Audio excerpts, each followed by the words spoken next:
प्रणाम साथियों, आपका हमारे channel motivational and spiritual world में स्वागत है। आज हम शीतला माता की एक ऐसी कथा सुनाने जा रहे हैं जिसको सुनने के बाद हमको धन की प्राप्ति होगी और हमारे सभी रोगों का नाश होगा।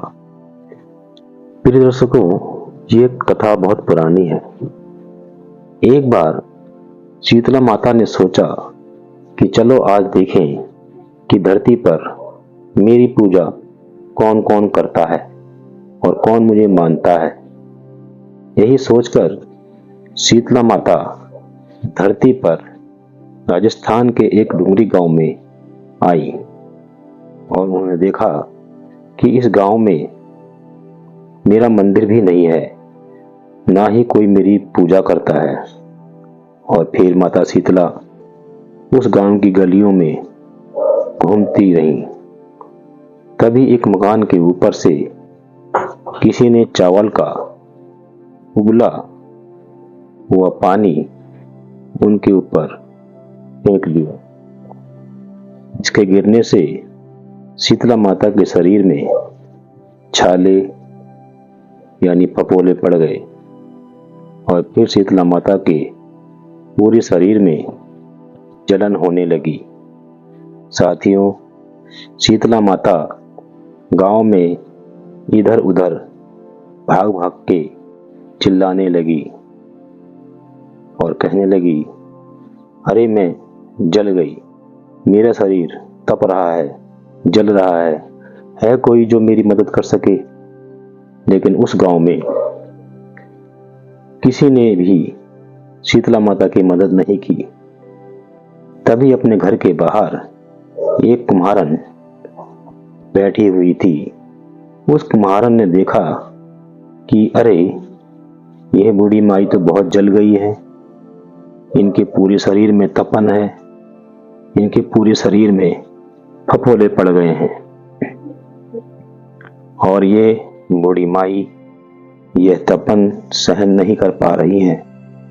तब उस कुम्हारन ने कहा, हे माँ, तू यहाँ आकर बैठ, मैं तुम्हारे शरीर के ऊपर ठंडा पानी डाल देती हूँ। उस कुम्हारन महिला ने उस बूढ़ी माई पर खूब ठंडा पानी डाला और बोली, हे माँ, मेरे घर में रात की बनी हुई रावड़ी रखी है, थोड़ा दही भी है, तू ठंडी ज्वार यानी कि ज्वार के आटे की बनी रावड़ी और दही खा लो। इससे तुम्हारे शरीर को ठंडाई मिलेगी। और फिर उस कुम्हारन ने कहा, आ माँ, बैठ जाओ। और फिर वो कुम्हारन कहती है कि माँ, तुम्हारे बाल तो बहुत बिखरे हुए हैं, लाओ मैं तुम्हारी चुटिया बना देती हूँ। उस बूढ़ी माई ने उस कुम्हारन की दी हुई राबड़ी खाई और जो उसने दिया था वो खाया। फिर वो कुम्हारन उस माई से कहती है कि माता, तुम्हारे बाल तो बहुत बिखरे हुए हैं, लाओ मैं इनको सही कर देती हूँ।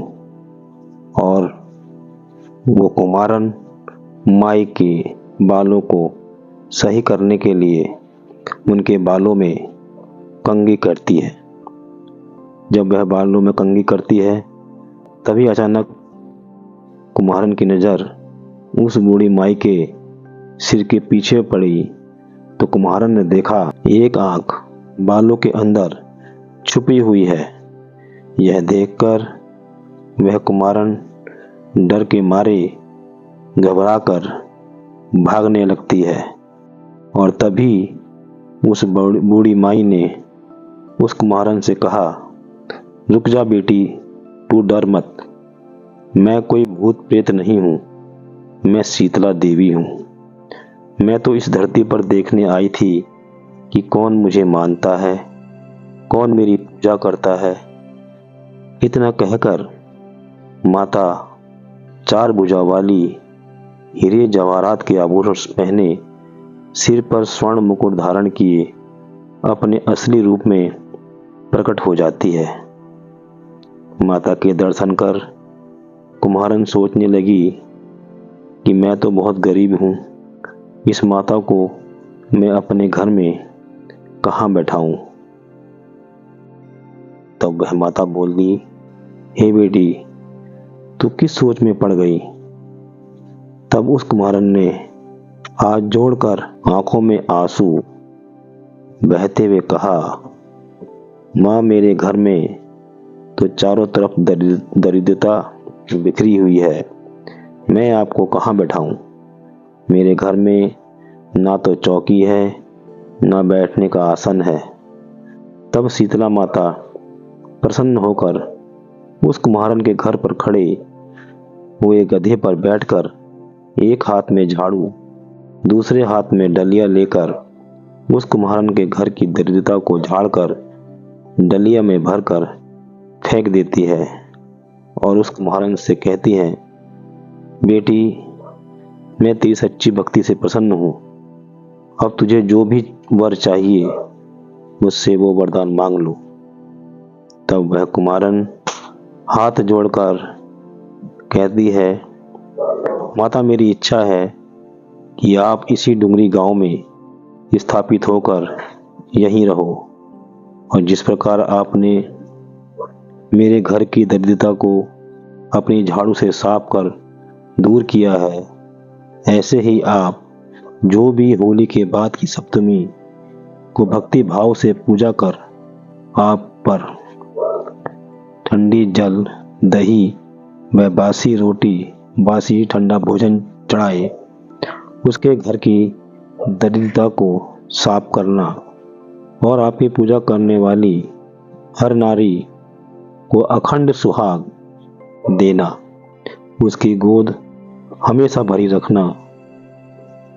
और माता, मेरा कहना आपसे यह भी है कि जो पुरुष शीतला अष्टमी को नाई के यहाँ बाल न कटवाए, धोबी को कपड़े धुलने ना दे और पुरुष भी आप पर ठंडा जल चढ़ाकर, नारियल फूल चढ़ाकर परिवार सहित ठंडा बासी भोजन करे, उसके आप सारे काम धंधे तथा उसके व्यापार में कभी भी दरिद्रता ना आए, ऐसा वरदान देने की कृपा करें।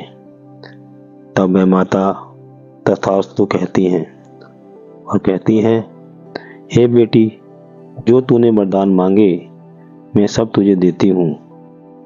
बेटी, तुझे आशीर्वाद देती हूँ कि मेरी पूजा का मुख्य अधिकार इस धरती पर सिर्फ कुमार जाति का ही होगा। साथियों, तभी उसी दिन से डुंगरी गांव में शीतला माता स्थापित हो गई और उस गांव का नाम हो गया सील की डुंगरी। सील की डुंगरी में भारत का एकमात्र मुख्य मंदिर है। शीतला सप्तमी पर यहाँ बहुत विशाल मेला लगता है।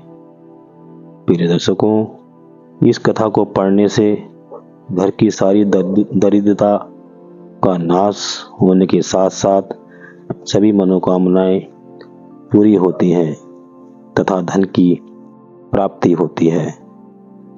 साथियों, सभी भक्तजन प्रेम से बोले, जय शीतला माता। तो साथियों, मैं उम्मीद करता हूँ आपको यह कथा ज़रूर पसंद आई होगी। यदि ये कथा आपको अच्छी लगी हो तो कृपया आप हमारे channel motivational and spiritual world को लाइक, सब्सक्राइब और शेयर जरूर करें। धन्यवाद।